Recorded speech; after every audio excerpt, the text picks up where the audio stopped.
la intención, digamos, a ver, era conducir y potenciar y apoyar, digamos, la posibilidad de construir un pensamiento latinoamericano basado en el indianismo catarista, basado en el marxismo, en la izquierda, bueno, pero con un impacto en la sociedad, que es lo que, bueno, lamentablemente pasa muchas veces, se fue diluyendo, se fue dando un viraje desde el 2013 más o menos hacia una cierta, no sé, adulación de las clases medias, podemos decir. Entonces empezó a perder un poco esa perspectiva de, incluso en sectores que decimos aquí jailones, que ustedes le dicen conchetos, creo, o chetos, no sé, meter debate sobre Qatar y sobre, no sé, Cuba, sobre Martí, sobre la historia boliviana, sobre Marx, no sé, todos los grandes debates, ¿no? De una forma muy elaborada y rigurosa, que tenga un efecto cultural, político, la batalla cultural de Gramsci, ¿no? Eh, pero que no es solo ir a convencer de que seamos progres de izquierda, sino a ver, todo un trabajo de construcción organizativa en la perspectiva de construir al MAS como una organización de lucha de masas, que después se vio que justamente faltó el 2019, ¿no? O sea, se empezó a convertir en una organización casi puramente basado, digamos, en la democracia liberal y procedimental y minimalista, entonces seleccionaban candidatos, pero no había una capacidad de convertirse en una organización de lucha de masas. Y eso en Bolivia es muy importante porque es un país pues de maximalismo de masas. O sea, lo que pasó con Evo fue que si tú pierdes, digamos, el apoyo de las masas y pierdes el apoyo del ejército, te caes, aunque seas el Evo. Y Chávez, siendo un país que no era tan maximalista de masas, comprendió eso. Por eso era tan interesante la experiencia venezolana, por lo menos del 98 al 2013, 14, 13, que muere Chávez, ¿no? Bueno, esa era la idea del Centro de Investigaciones de la Vicepresidencia, ¿no? Digamos, Con Piñera, conducir, ¿qué? con Álvaro Piñera, Linera. Con Linera, Álvaro perdón. García, sí, digamos, Álvaro García era el vicepresidente esa época, bueno, toda la época del Evo, y además también muy importante, digamos, reflexionar sobre el Estado plurinacional, la descolonización, a tener un contrapunto para poder comprender cómo actuar, obviamente. Mm. Bueno, muchos objetivos que estaban vinculados a una perspectiva cultural, política, académica. Este, ¿Y qué pasó con eso, Jorge? Al final, bueno, porque hablas siempre pasado. ¿Qué pasó con esa idea o con ese deseo en Bolivia? Y si eso explica lo que pasó la semana pasada. claro, digamos, a ver, como todos los tiempos políticos son diferentes a los tiempos académicos, etcétera, y como lo expliqué, yo creo que hubo una especie de viraje, ¿no? Gradual entre el 2013, 14 y 15, digamos, en el que más bien resultaba relativamente, digamos, incómodo, para decirlo en suave, al acomodo a clases medias, a expandir la frontera agrícola, a hacer alianzas, ¿no?, tácitas con la agroindustria cruceña, a empezar a gobernar en función a la banca y a la agroindustria cruceña, etcétera, etcétera. Que además justo en esa época, por ejemplo, empezó a haber déficit fiscal, 2014, ¿no? Se empezó a no hacer prospección y exploración para que duren los pozos. Entonces, claro, digamos, a mí me parece que hubo un viraje gradual, en el que resultaba incómodo seguir discutiendo indianismo, catarismo, marxismo, izquierda, Martí, revolución cubana, bueno, todo, ¿no? Revolución rusa, progresismo latinoamericano, Chávez, cuál fue la gran virtud de Chávez. Incluso estábamos discutiendo cómo fue el 2007, ¿no? Mm. Chávez el 2007 pierde por la reelección, pero inteligentemente vincula su estrategia, digamos, electoral con su estrategia siempre de intentar movilizar a las masas. Y el 2009 gana la elección y Y además, digamos, fue un cambio de correlación de fuerzas, eso fue extraordinario, digamos, del chavismo, ¿no? O sea, del 98 que tuvo que acabar diciendo que Fidel era una dictadura en una entrevista, imagínense, él no quería decir eso, está ahí en YouTube, no es calumnia imperialista, acabó cambiando la correlación de fuerzas, ¿no? Radicalizando, digamos, del intento Jorge, de... en ese proceso me gustaría encarar desde lo político y lo económico. Primero desde lo político, Sí, justamente cuando se cambia esa correlación de fuerzas en el conflicto de la Media Luna, ahí es un poco el punto de inflexión donde el gobierno del MAS, en vez de seguir apoyándose en los movimientos populares, como vos decís, reforma la Constitución, anula la reforma de tierras, hace estos acuerdos con los sectores agroindustriales de Santa Cruz y de alguna manera se vuelca más hacia el extractivismo con ese gran conflicto que fue el TIPNIS, donde se quiebra el pacto de unidad, ¿no?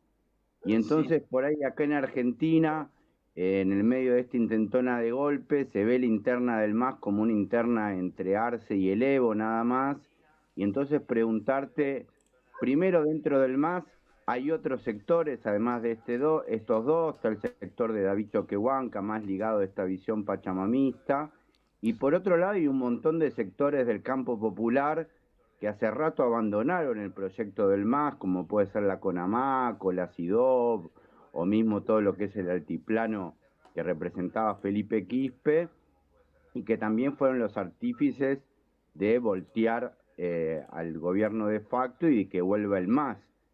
¿Cómo mm. están hoy posicionados todos estos diferentes sectores políticos y sociales de Bolivia dentro de esta interna que debilita un poco al gobierno y que explica esta intentona de golpe? Claro, digamos, a ver, ¿qué es lo importante respecto a lo que ha pasado el 26 de junio, ¿no? De julio.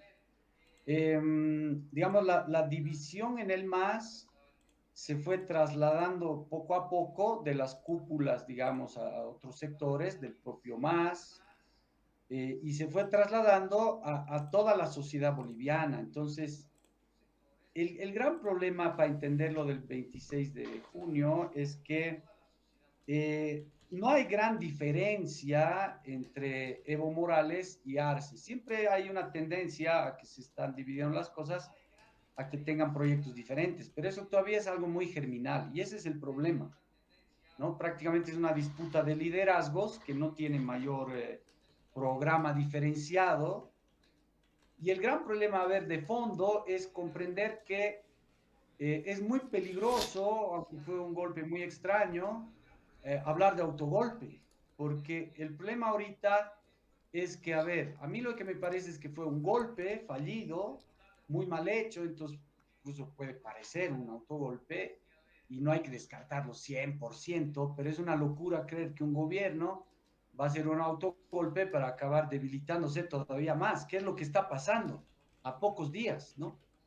Porque lo que hay que entender en Bolivia es muy irresponsable, incluso, no sé, yo he visto exfuncionarios del gobierno de Leo, etcétera, diputados que están diciendo, no sé, incluso en el exterior, por ejemplo, Guanacuni, muchos, ya soy canciller Guanacuni, diciendo que en Bolivia no hay democracia, y no hay democracia porque no lo dejan candidatear a Leo, o sea, es una cosa increíble, es decir, sectores de la ultraderecha, la derecha, los medios de comunicación y el levismo están precipitando mucho más la crisis en la que estábamos, porque ya no era solo una crisis del MAS, sino una crisis, estaba paralizado el Parlamento, se trasladó toda esa crisis política a la sociedad, la gente está muy desorientada. Entonces, ¿cuál es el tema de fondo, querido Tomás? Que ahorita es muy responsable y es muy reaccionario seguir incentivando esta crisis en marcha en la que es inminente capaz otro golpe.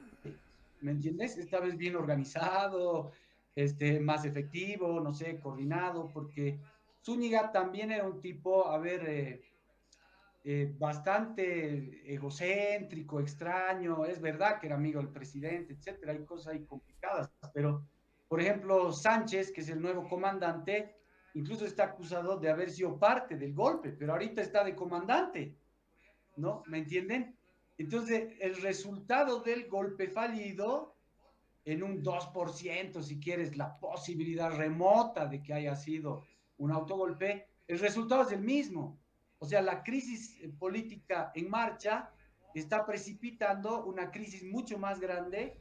Ya la gente incluso está empezando a hablar, los militares, ayer salió un militar a decir que está en la clandestinidad, hay 30 detenidos, o sea, está creando un malestar tan grande en las Fuerzas Armadas, o sea, es absolutamente insólito que se siga incentivando la crisis, ¿me entienden? Porque ya se está hablando de que los militares pueden ser mejores gobernantes, hay un malestar enorme en las Fuerzas Armadas, pero al gobierno no hay que dar otra que seguir tomando presos a todos los que participaron en el golpe. Entonces, ¿se entiende? Es decir, ahorita lo que hace falta, porque ¿qué mostró el golpe? Mostró que estamos inermes, o sea, no hay capacidad de movilización, cualquiera se mete al palacio y eso hay que entender en términos estructurales. O sea, Bolivia, como yo he escrito en algunos textos, es un país de maximalismo de masas donde el Estado es aparente. Argentina no es así, ni Chile, ni Brasil. En Argentina se alterna un maximalismo de masas con una construcción de Estado más o menos moderno y viable, ¿no? Lo que se llamaría un óptimo social en Gramsci, digamos, la boleta. Pero Bolivia no. Entonces, ¿cuál es el tema? Que si sigue este proceso en el que ahorita tienes militares, digamos, en la clandestinidad, los golpistas aparentemente siguen en el alto mando, como Sánchez, que es el comandante actual, va a haber otro golpe, o sea, el gobierno se va a caer en 2, 3, 4 meses, o puede haber incluso la posibilidad de que se acorte el mandato, hay gente increíble. María Galindo anda diciendo que esta es una crisis terrible, hay que abolir el ejército, maximalismos que ojalá pudieran, hay que hacer una revolución para abolir el ejército. Bueno, pero inmediatamente plantea un adelanto de elecciones, o sea, ¿y qué resuelve sacándolo al arce?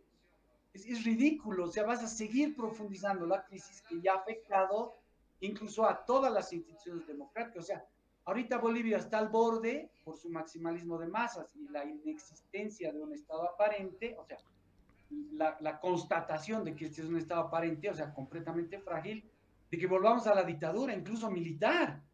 ¿Me entienden? Y entonces, hasta Jorge, qué... te iba a preguntar en este sentido, volviendo a estos sectores que no se ven mucho desde Argentina, de movimientos populares, que hace rato no están por la senda del MAS, vos lo que me estarías diciendo es que no tienen capacidad organizativa de movilización o incluso preguntarte si hay alguna otra herramienta política que no sea el MAS que pueda ser viable en unas elecciones. ¿Cómo está funcionando este tercer sector de movimientos sociales más Es que, ligados a las visiones ancestrales? es que está muy desorientada la gente, muy desmovilizada. ¿Qué ha demostrado el golpe del 19? Que no teníamos capacidad de resistir el golpe. Entonces ahorita tenemos menos capacidad de... Incluso hay la hipótesis de que el golpe fue un ensayo, como lo de Allende, guardando las diferencias históricas, etcétera, para ver lo que pasó. Entonces, ¿qué pasa? Los sectores sociales ahorita de cualquier tipo no tienen ninguna capacidad de resistir un golpe. Ahora, consolidado un golpe, dependiendo si hacen elecciones anticipadas o se mantienen los militares en el poder, que hay cierta posibilidad, no es conspiranoico que eso pase, capaz tengan capacidad, no sé, a los 2, 3, 5 días, 8 días, como pasó el 19, y cuando empezaron a quemar las huipalas que estaban en los uniformes, la gente no salió para que vuelva Evo Morales, tal vez en algún sector de Chapare, salió porque se dio cuenta que era un golpe contra el pueblo, que estaban quemando huipalas, que íbamos a volver a ser unos indios oprimidos y que la derecha más radical con su Biblia había vuelto al palacio. Eso sí hay capacidad, Tomás, capaz, pero no podemos confiarnos en eso, de que no tenemos ninguna capacidad de resistir el golpe, cero, ¿no? Incluso el gobierno no tiene ninguna capacidad de resistir el golpe. En Bolivia no existe el Estado, eso hay que entender. Y en el ejército ha quedado casi como un actor político central, que no está con el gobierno, lo está tolerando, digamos, ¿no? Y Jorge, las masas no tienen ninguna capacidad de resistir el golpe. Jorge, ahí estábamos hablando con Jorge Viaña, para los que están también no están en el canal de YouTube. Él es sociólogo, bueno, ex director del Instituto del Pensamiento de la Vicepresidencia en Bolivia. Dos cosas, dos preguntas que se me vienen encima. Una tiene que ver con el panorama internacional y cómo se ve desde Bolivia la comunidad internacional en general. Porque todo lo que mencionas me parece muy atemporal, por un lado, como decir, bueno, para los que crecimos en democracia nos queda como raro, pero al mismo tiempo parecería ser como como no solo un ensayo para Bolivia, sino también un ensayo para el resto de los países latinoamericanos, en donde tampoco vemos un rol del Estado. Y ahí la pregunta más concreta sobre el MAS tiene que ver con que si el Estado se corrió o el Estado no se pudo construir desde el MAS. Y toda esa burbuja o idea que creímos o que creemos que Evo construyó y revolucionó en Bolivia, no fue institucionalizada. Claro, mira, a ver, yo no creo que en otros países de Latinoamérica no exista el Estado de tal forma como existe en Bolivia, ¿ya? Ese es un primer tema fundamental. O sea, digamos, la ecuación relacional Estado-sociedad.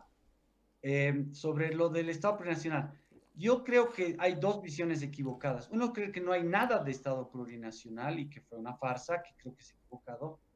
Pero la otra también creer que se construyó un gran Estado plurinacional muy diferente al Estado liberal colonial. O sea, a ver, lo poco que se ha hecho es muy meritorio, cierta autorrepresentación indígena, ciertos derechos colectivos, autonomías indígenas, en fin, nacionalización constituyente, transformar parcialmente el Estado. Ahora, ¿el problema cuál es? Que desde lo primero que he dicho sobre la condición estatal boliviana, el problema de fondo es, a ver, lo poco que se avanzó nos está demostrando ya el 19, o sea que estamos al 24, querido Rubén, ¿no ve? Que justamente, pues, ¿cómo se podía caer como un castillo de naipes el gobierno del Evo, con golpe y todo? No es que no hubo golpe, pero los que discuten golpe no quieren hacer una autocrítica. O sea, ¿por qué se cayó como castillo de naipes el gobierno? Y los que dicen puro, no ve, al contrario, digamos, no quieren entender que fue golpe, ¿no? No sé si me dejo entender, Rubén. Entonces, Clarísimo. ¿cuál es el tema de fondo? El tema de fondo es que ninguno de los dos sectores ha hecho autocrítica, ninguno entiende incluso por qué fue presidente. Fue presidente Evo Morales por esa condición de maximalismo de masas, o sea, y ahorita estamos viviendo, porque tú no ves ese viraje tan... En Bolivia sería imposible lo de Argentina, que tengas un año entero con inflación de 100% y el gobierno no caiga, sea kirchnerista, evista, de izquierda, de derecha. En Bolivia no vamos a aguantar 3, 4 meses de inflación al nivel de Argentina. ¿Me entienden lo que estoy diciendo? Ahora, digamos, el recambio ha ido por la ultraderecha, violenta, pero institucional. O sea, Milei, el pinche Milei ha ganado por votación y no han ido a un golpe. O sea, en cambio en Bolivia hemos ido del Estado plurinacional al desastre total. ¿Se entiende? Y eso no ocurre en toda Latinoamérica, incluso, no sé, en Chile no se ha podido tumbar al pinche Piñera con toda esa gran estallido, insurrección, como le quieran llamar. No sé si me entienden, o sea, Sí, esto es mucho Sí, más Jorge, incluso en ese sentido, ¿no? Ya comparando, como que mucho de lo que decís en Bolivia, yo creo que es el ciclo de todos los gobiernos progresistas en América Latina, esto de descuidar la base social, y en Bolivia de alguna manera duró más por este maximalismo de masas que vos decís. Y acá me gustaría llevarte a lo económico, porque también hay una crisis económica en Bolivia, y yo lo que siento desde acá es que tiene que ver también con este modelo progresista de extractivismo y una distribución sin cambiar la ecuación económica, ¿no? Que incluso en Bolivia existía previo al gobierno del MAS, había mercados populares, incluso esta nueva economía popular aymara que importa tecnología de China, y de alguna manera el gobierno además no se apoyó en este tipo de economía, sino que recurrió al extractivismo en esto que Levo decía, queremos socios y no patrones, que fue una buena fórmula, pero finalmente terminamos siendo socios de los patrones y funcionando como los patrones, y hoy tenés por todo lo que es la agroindustria que empezó a haber en Bolivia, el mismo problema en Argentina de que la agroindustria no liquida dólares, entonces tenés un conflicto externo en términos de moneda. Entonces hay una cuestión económica también que está funcionando del modelo económico del MAS, que fue igual al de todos los progresismos, que es meramente extraer recursos y distribuir un poco mejor, y eso también estaría en quiebre. No sé cómo lo ves Claro, vos. claro, mira, hay un matiz con tu balance porque el tema del extractivismo tiene que ver con la División Internacional del Trabajo y con las matrices productivas. Entonces, Bolivia no podía dejar de ser extractivista, aquí va a ser Bolivia, o sea, tiene que producir gas, no sé, minería, etcétera. Pero el problema fue para mí que, a ver, no solo es un tema de extractivismo, sino no se avanzó lo suficiente en qué, digamos, la nacionalización y la constituyente, que eran, digamos, transformaciones estructurales, tenían que venir acompañadas de otras transformaciones estructurales. Por eso caducó la nacionalización. O sea, la nacionalización ahorita no dan más que, digamos, la minería del oro da 4.000, 6.000 millones de dólares. Y eso está completamente en manos de transnacionales. La agroindustria cruceña genera 2, 3.000 millones de dólares o más y está completamente en manos de la, digamos, de la burguesía cruceña. Entonces tú tenías que avanzar, por ejemplo, yo muchas veces les planteaba, incluso del 14, 15, 16, me planteaban que era un loquito, yo había vivido en Argentina, les decía, por ejemplo, a la agroindustria cruceña le tienes que meter una retención, como en Argentina, sin tanta verborrea nacionalista, no ve, socialista, etcétera. Bueno, en 2008 se le mete retención al campo para que eso sirva para redistribuir la riqueza, etcétera, porque la nacionalización iba a caducar, que es lo que ha pasado. ¿Se ¿Cuánto entiende? influye ahí, Con la Jorge, el minería hecho de de oro. que esto que vos decís, la burguesía cruceña, está asociada con el chapare, con los No, cocaleros? no, Digo, hay no. una sociedad El también. chapare son pequeños productores que son en la zona tropical de Cochabamba. Yo me refiero a la agroindustria del monocultivo de soya y sorgo, especialmente, igual que el esquema argentino, brasilero y paraguayo, que está en las grandes llanuras de Santa Cruz, o sea, hacia el norte integrado, no ve, bueno, Camiri, Montero, zona del llano, no es tampoco es Amazonía. Pero eso genera ahorita, siempre ha generado 4 o 6 mil millones de dólares, 3, 4 mil millones de dólares, que no tenemos capacidad de controlar. O sea, no puede sostener la construcción del Estado plurinacional y no es sostenible la nacionalización de los hidrocarburos sin otra medida de cambio estructural de la matriz productiva. Y ahí sigue incentivando la posibilidad de aquí a 8 o 10 años salir del extractivismo, pero hacerlo de verdad con mayores cambios estructurales. Ahora necesitas una correlación de fuerzas porque te vas a enfrentar a los Canvas y te vas a enfrentar a las grandes transnacionales y mineras. Pero incluso ahorita es el dilema de Lucho Arce, porque Lucho Arce está viendo ahorita la posibilidad, por ejemplo, de expulsar a Evia, que es la encargada de negocios norteamericana, pero si no va acompañada con un paquete de resolver el problema del dólar, etcétera, ¿cómo consigues dólares? Solamente con cambios estructurales tipo nacionalización, ¿me entiendes? De la minería o de la agroindustria, etcétera. No van a llegar 4.000, 3.000 millones de dólares con bonos del Banco Central que logran tener 500 millones, 200 millones de dólares, que será pues para importar chicles, eso. Entonces ahí está el dilema político actualmente también. O sea, estamos en una crisis en marcha en la que el gobierno, si no decide saltar hacia adelante, ¿no ve? No solo con medidas políticas de expulsar a la, ¿no ve? A la encargada norteamericana, sino medidas económicas que resuelvan este atolladero, estamos gastando los pocos dólares que quedan para subvencionar a los hidrocarburos. Qué ¿Se loco, entiende? es la historia de nunca acabar de nuestros pueblos en general, Jorge. Para ir Exacto, y del cerrando, progresismo, ¿me entiendes? sí, O sea, ahí es la crítica dura al progresismo porque tiene un límite en el cual, si no va acompañada por movilización de masas que permita mayores cambios estructurales, llegas a un callejón sin salida y lo que tienes es acomodarte y hundirte. Y en Bolivia eso pasa de forma más dramática. O sea, los ciclos estatales son más cortos y los virajes más bruscos. Incluso más que mi ley, yo diría, porque estamos al borde de una dictadura militar, aunque sea de 5 días, ¿no ve? Que dé un viraje total a la situación latinoamericana, aunque un golpe militar tal vez no es posible en otros lados. Y no es Y tampoco es una necesidad del imperialismo, porque tiene a Milei, tiene a Bolsonaro. Claro. ¿Se entiende, querido Rubén?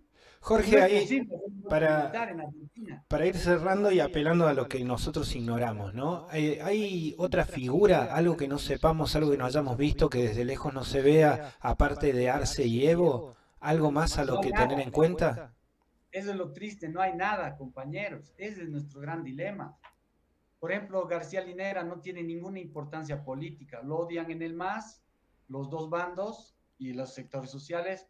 En la clase media también lo odian. O sea, no hay ninguna figura, ni siquiera dirigentes sindicales. O sea, ese es el gran dilema. Se ha caído toda la estantería, pero además eso se ve en el 19. ¿Me entiendes, Rubén?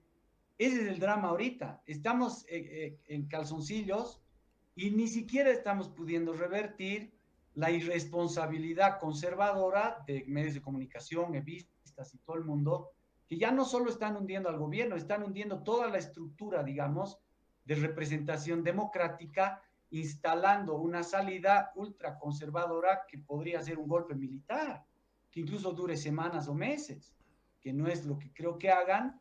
Tal vez irían rápido a una elección anticipada, pero está siendo pedido por sectores como María Galindo, los evistas.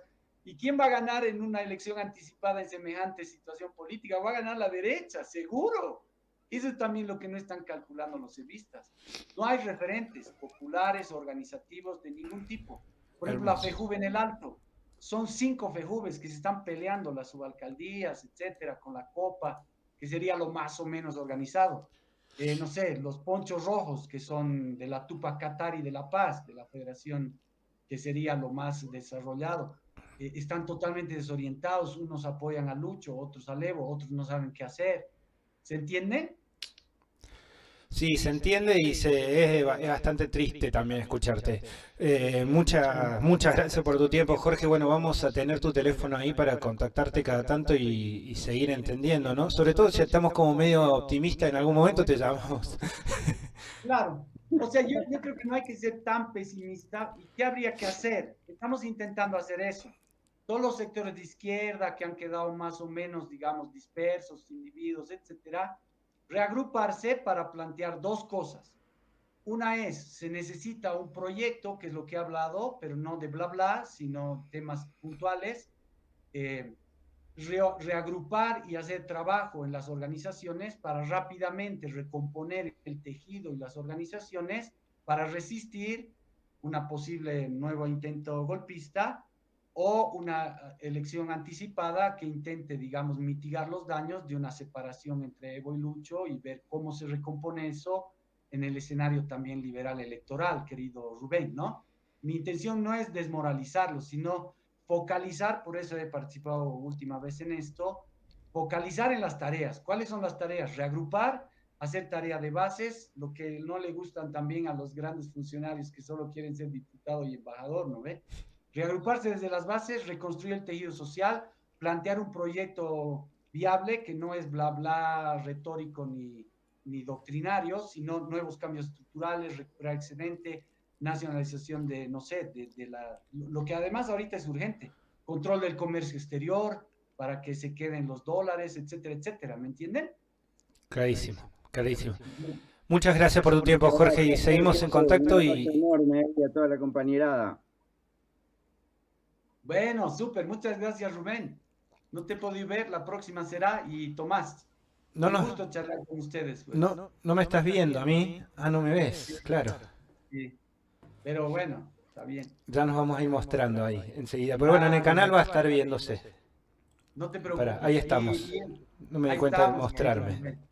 Sí, para mí el mensaje claro es ese. O sea, dejar de ser irresponsables, de seguir hundiendo, digamos, hacia una posición conservadora, recomponer desde abajo, plantear el proyecto, reorganizar la izquierda por los sectores progresistas y hacer ese trabajo. Nosotros el jueves mismo tenemos reuniones en el Alto. Estamos en ese trabajo, pues, como el topo, ¿no ve? Marx hablaba así, ¿no? Hay que hacer trabajo de base, aunque suene, hay que volver a los 90, pues. Aunque ya agradecerte también, Jorge, porque es un buen mensaje para el campo popular argentino. Yo creo que también estamos en el campo popular argentino. Exactamente, cómo hacer realmente una movilización masiva, ¿no? Milei también se ha frenado un poco, aunque demagógicamente. Yo estuve en la movilización cuando lanzaron lo de la universidad, ¿no? Yo estuve ahí. Y entonces al día siguiente, aunque sea demagógicamente, el tipo se reúne con el rector de la UBA, que fue muy maniobrero, etcétera, no con todo el sector educativo, pero hay que conseguir eso, ¿no? Que se unifiquen la CGT, la CTA, no sé qué se llaman, todos los sectores y se encare desde abajo en una perspectiva clara de ver cómo se hace para, digamos, incluso aprobada la ley bases, impedir que se privatice, esa es la medida, y hay que potenciar las asambleas y que los sectores doctrinarios no las destruyan tirando línea, pero también a veces son los más organizados, entonces es complejo, ¿no? Y ahí la tarea ecuánime, eso necesitamos leninistas, pues, en el sentido profundo, ¿no? De ser radical con principio de realidad, organizar, ¿no? Estructurar, resistir y proponer, ¿no? Sin prisa y Muchas. sin pausa. Clarísimo, clarísimo, Jorge, el panorama general que nos diste. Para este segmento internacional de una hazaña por día también, Tommy, ¿querés cerrar? No, agradecerte mucho, Pachi, agradecerle a Jorge y muy importante también para entender la coyuntura política y económica boliviana desde gente que está allá en el territorio y no en esta cuestión que a veces sucede en el progresismo argentino de hablar sin conocer, sin entender y sin tener estos contactos, por suerte, con gente que está teniendo una mirada ya parecida a la que estamos teniendo acá en los movimientos populares. Nos, Exactamente. un gusto y muy agradecidos por tu tiempo, Jorge. Nosotros vamos a un corte en una hazaña por día y volvemos enseguidita nada más. Un gusto, Rubén. Un gusto, Tomás. Un saludo grande.